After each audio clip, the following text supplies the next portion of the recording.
అందరికీ నమస్కారం. నా పేరు Archana. Welcome to AR thoughts. ఈరోజు కథ you are mine part 16. Love. What is the meaning of love? Explain it అన్నాడు. అతని మాటలకి అలాగే చూస్తూ, లవ్ అంటే ఏంటో తెలీదా అనింది. ఏమో నాకు తెలీదు. అమ్మ కడుపులో 9 నెలలు కాపాడుకొని మనకి జన్మనిస్తుంది. జన్మనిచ్చే ప్రాసెస్లో ఆ తల్లి పడే వేదన వర్ణనాతీతం. ఆ తల్లి జన్మనిస్తున్నప్పుడు తను మరో జన్మ ఎత్తినట్లయినా ఆ నొప్పిని భరించి తన బిడ్డని కళ్ళలో పెట్టుకొని చూసుకుంటుంది. ఆ ప్రేమ తెలీదా? తెలుసు. కానీ కొన్నాళ్ళే తన ప్రేమకి నోచుకున్నాను. ఇక అలాంటి ప్రేమ ఎవరి దగ్గర దొరకలేదు. ప్రేమ అంటేనే విరక్తి పుట్టేలా చేశారు నా చుట్టూ ఉన్నవాళ్ళు అన్నాడు. అతని మాటలకి అలాగే చూస్తూ, తండ్రి ప్రేమ, అన్న చెల్లెల ప్రేమ, భార్యాభర్తల ప్రేమ, ఈ ప్రేమలన్నీ ఒకటే కాని ఇక భార్య ప్రేమ భిన్నమైనది. తోడబుట్టిన వాళ్ళు కన్న వాళ్ళ ప్రేమ ఎవరినైనా బంధం కలుపుకొని ప్రేమ చూపించవచ్చు. కానీ ఒక భార్య ప్రేమ భార్య దగ్గర మాత్రమే దొరుకుతుంది. ఒక ఆడపిల్ల 20 సంవత్సరాలు కన్న వాళ్ళ దగ్గర పెరిగి మిగతా 80 సంవత్సరాలు కట్టుకున్న వాడికి తన జీవితాన్ని అంకితం చేస్తుంది. గుండెల్లో పెట్టుకుని చూసుకున్న తల్లిదండ్రులను కూడా వదిలేసి ఒక తాళి అనే బంధానికి కట్టుబడి తన జీవితం మొత్తం భర్తకి దాసోహం అవుతుంది. అప్పటి వరకు కన్న తల్లిదండ్రుల దగ్గర ఉండి ఒక్కసారిగా ఎవరో ముక్కు మొహం తెలియని అబ్బాయితో పెళ్లి చేసి పంపిస్తారు. తల్లిదండ్రులు చదువుకోవడానికి 100 సార్లు ఆలోచిస్తారే కానీ పెళ్లి అనే విషయానికొస్తే ఎవడో ఒకడికి ఇచ్చి కట్టబడతారెందుకు? తల్లిదండ్రుల దగ్గర ఉన్నంత ఫ్రీడమ్ అత్తారింటికి వెళ్ళాక ఉండదు. తనని అందరూ రూల్ చేస్తారు. వాళ్ళు చెప్పిన మాటే వినాలి. తనకంటూ ఇష్టాలని ఫ్యామిలీ కోసం సాక్రిఫైస్ చేయాలి. కానీ ఆడపిల్లకు మాత్రమే ఇవన్నీ రూల్స్ ఎందుకు? అబ్బాయిలకు రూల్స్ ఎందుకుండవు? అని మాట్లాడుతున్న వైషు కళ్ళలో బాధ స్పష్టంగా తెలుస్తుంటే టాపిక్ డైవర్ట్ చేయడానికి, అవును, నీ వేలుకి రింగేంటి? చాలా అందంగా ఉంది అన్నాడు రిషి. అప్పుడు ఈ లోకంలోకి వచ్చి చూసింది. అతడు ఆమెకు ఎంత దగ్గరగా ఉన్నాడో. ఇక వెంటనే అతడి మీద నుండి లేచి హ్యాండ్ వాష్ చేసుకుని పక్కన కూర్చుంది. నేను అడిగిన దానికి ఆన్సర్ చేయలేదు అంటున్న రిషి మాటలకి ఒక్కసారిగా ఉలిక్కిపడి ఆలోచనలో పడింది. అది వైషు తన మేనత్త కొడుకుతో ఆల్రెడీ ఎంగేజ్మెంట్ అయింది. వైషుని పై చదువుల కోసం పంపిస్తే వైషుకి కాబోయే భర్త ఒప్పుకోడేమో అని వద్దు అని చెప్పాడు శర్మగారు. ఆ రోజు వైషు బావ సాకేత్కి కాల్ చేసి తను డిస్ట్రిక్ట్ ఫస్ట్ వచ్చిందని, ఎంబీఏ చేయాలన్న ఇంట్రెస్ట్ ఉందని చెప్పడంతో, అదేంటి మావయ్య, తను చదువుకోవడం నాకు ఇష్టం లేదని చెప్పా కదా? చెప్పారు కానీ నాకు ఒకే ఒక్క కూతురు, తన ఇష్టాన్ని కాదనలేకపోతున్నాను. ఇక మీరు ఒప్పుకుంటే పంపిస్తాను, లేకపోతే ఊరుకుంటాను అల్లుడు గారు అనగానే కాసేపు ఆలోచించి, సరే మావయ్య, తనకి ఇంట్రెస్ట్ ఉన్నప్పుడు కాదనడం ఎందుకు, పంపించండి అన్నాడు. ఇక అతని పర్మిషన్ తీసుకున్న తర్వాతే పంపించాడు శర్మగారు. హలో వైషు బేబీ, అలా చూస్తున్నావేంటి? ఏమైంది? సడన్గా డల్ అయిపోయావు అన్నాడు. ఇక ఒక ఫేక్ స్మైల్ అతనికిచ్చి, ఏం లేదు రిషి, ఇక డిన్నర్ అయిపోయిందిగా, వెళ్ళిపోదామా? అదేంటి, ఈ నైట్ మొత్తం నాతో స్పెండ్ చేయాలి అని చెప్పాగా? మీరు చెబితే సరిపోతుందా? నేను పర్మిషన్ ఇవ్వనక్కర్లేదా? నీ బోడి పర్మిషన్ ఎవడికి కావాలి? నాకు నచ్చిందే నేను చేస్తాను. నాకిలా బావుంది బేబీ. చల్లటి రేయి, ఎదురుగా చందమామ లాంటి అమ్మాయి, కాస్త దూరంగా ప్రశాంతమైన సముద్రం, ఇంతకంటే మంచి వ్యూ దొరుకుతుందా? అలా అని నన్ను ఇబ్బంది పెడతారా? హలో, నీకు చెప్పకుండా ఏం తీసుకురాలేదుగా, ఆల్రెడీ చెప్పే తీసుకొచ్చా.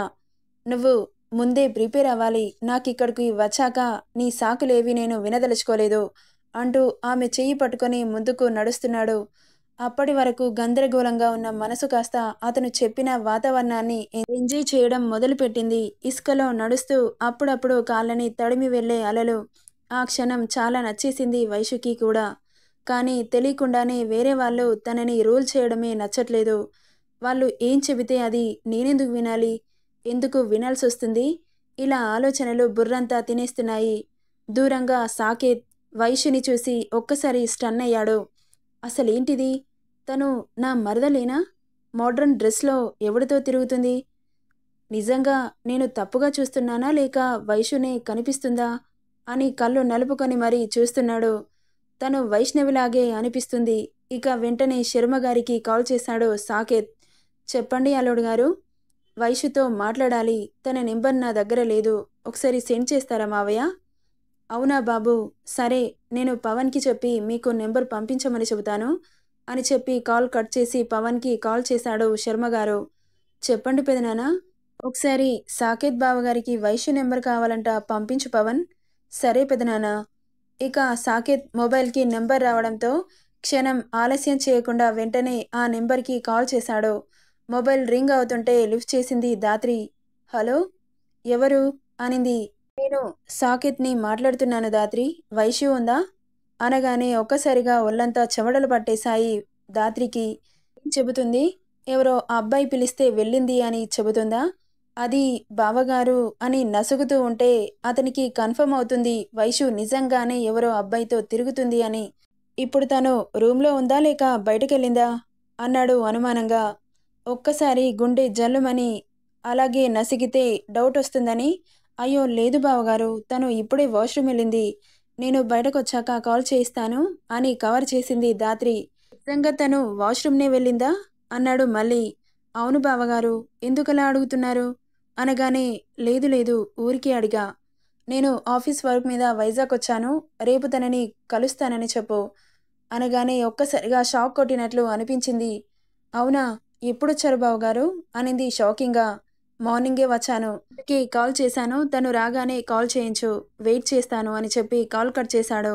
ఇంకా వైషు మోడ్రన్ డ్రెస్లు వేసుకోదని సాకేత్కి తెలుసు, చాలా పద్ధతిగా ఉంటుందని కూడా తెలుసు. అయినా ఎవరినో చూసి వైషు అని అనుకుంటున్నానా అని ఓ నిట్టూర్పు వదిలాడు సాకేత్. ఇప్పుడు ఈ విషయం వైషుకి ఎలా చెప్పాలి? వామ్మో, బావగారు వైజాగ్ వచ్చారంటే రిషి కంటపడితే పెద్ద గొడవ జరుగుతుంది, ఏం చేయాలి? అయినా ఇప్పుడు తనని ఎలా కాపాడాలి? రాగానే కాల్ చేయమని చెప్పాడు. ఇది ఎప్పుడొస్తుందో ఏంటో. వైషు, ఏంటి ప్రాబ్లమ్స్ అన్నీ నీ నెత్తిలోనే ఉన్నాయి అనుకుంటూ ఇప్పుడు ఏం చేయాలి దానికి? ఈ విషయం ఎలా చెప్పాలి? రిషి నంబర్ ఎవరి దగ్గర ఉంటుంది? ఏంది కాలుగాలిన పిల్లిలాగా అలా తిరుగుతున్నావు? ఇప్పుడు ఈ విషయం తెలిసిందనుకో, నువ్వు కూడా అలాగే తిరుగుతావు. ఏ విషయం? సాకేత్ బావ ఫోన్ చేశాడు, వైషుని అడుగుతున్నాడు అనగానే ఒళ్ళు చల్లబడింది పూజకి. అవునా, ఏంటి ఇంత సడన్గా కాల్ చేశాడు? తను వైజాగ్ వచ్చాడంట, ఆఫీస్ వర్క్ మీద తనతో మాట్లాడాలని అంటున్నాడు. ఇప్పుడు ఏం చేద్దాం? వాష్రూమ్ వెళ్ళిందని అబద్ధం చెప్పా, రాగానే కాల్ చేయమన్నాడు. ఇప్పుడు కాల్ చేయకపోతే ఏమనుకుంటాడో అని భయంగా ఉందే. మరిప్పుడు ఏం చేద్దాం? ఆ రిషి నెంబర్ మన దగ్గర లేదు కదా, ఎవరిని అడుగుదాం? హా, నాకొక ఐడియా వచ్చింది, వార్డెన్కి అప్పుడప్పుడు కాల్ చేస్తాడుగా, తనని అడిగితే అనింది. అనుకున్నదే తడవుగా వెంటనే కిందకెళ్ళి వార్డెన్ని రిషి నెంబర్ చెప్పమని అడిగారు. ఇక ఆమె ఇవ్వడంతో ఆలస్యం చేయకుండా కాల్ చేశారు. ఈ టైంలో ఎవడు అనుకుంటూ కాల్ లిఫ్ట్ చేశాడు రిషి విసుగ్గా. ఎవరు అన్నాడు. నేను వైషు ఫ్రెండ్ ధాత్రిని మాట్లాడుతున్నాను. ఏంటి, ఇప్పుడెందుకు కాల్ చేశావు? ఫ్రెండ్ ఎలా ఉందో కనుక్కుందామనా? బావుందిలే అంటూ కాల్ కట్ చేస్తుంటే, అయ్యో అది కాదు సార్, ఒకసారి తనతో మాట్లాడాలి, ప్లీజ్ తనకి మొబైల్ ఇవ్వరా అంటున్న ఆమె మాటలకి, ఏం మాట్లాడాలి నాతో చెప్పు, నేను తనతో చెబుతాను. ప్లీజ్ సార్, తనతో మాత్రమే మాట్లాడే విషయం, నాకు చెబితే తనకు చెప్పినట్లే. ఇప్పుడు వైషుతో మాట్లాడాలి, ఎలా? ఈయన ఫోన్ ఇవ్వమంటే అన్ని వివరాలు అడుగుతాడేంటి అంటూ, వైషు వాళ్ళ ఫాదర్ కాల్ చేశారు సార్, తనతో అర్జెంటుగా మాట్లాడాలి అంటున్నారు అనగానే మొబైల్ తీసి వైషు చేతిలో పెట్టాడు. మీ ఫ్రెండ్ మాట్లాడుతుందంట అనగానే ఒక్కసారిగా ఎందుకు అనింది కంగారుగా. అనింది ధాత్రి. చెప్పవే, ఏమైంది? కంగారుగా ఉంది వాయిస్. ఈ మాట చెబితే నువ్వు కూడా కంగారు పడతావు. ఏమైందే? సాకేత్ బావ కాల్ చేశాడే, నీతో మాట్లాడాలి అంటున్నాడు. ఏంటి, బావ కాల్ చేశాడా? అవును. ఇప్పుడు ఏం చేయాలి? వీడు నన్ను వదిలేలా లేడు.